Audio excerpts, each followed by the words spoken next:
Pamirsa penumpang bus antar kota antar provinsi akap ring terminal Mengui Badung selami Nataru ke Uningin Nincap. Wilangan penumpang sanding ranjing Bali ngelintangin akap kantos pitulas talian diri.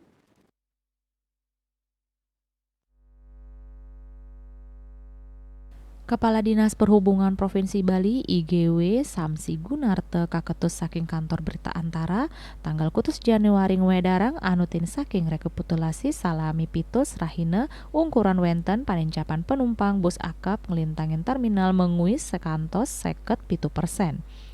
Wilangan penumpang turun akap ring Nataru kauningin nincap 57%, yening sayhang sareng Nataru warsane lintang.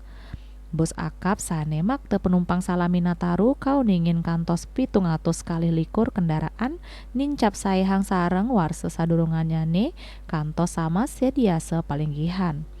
Salanturnyane kawentenan pelinggihan akap ngeranjing ritat kale Nataru kauningin nincap 300 kali% sayhang sareng galah sadurungnyane. Panincapan pengerau penumpang ring terminal tipe A taler kaselehin saking wilangan penumpang sane rauh. Pamekas palinggihan bus akap sane medal wilangannya nih tedun dados 300 ulung dasa 6 yaning sayhang sareng warse sadurungnya nih antuk sama 17 warse.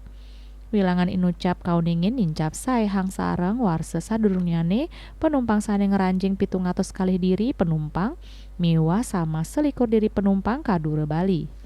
Bali Pos Nguningayang.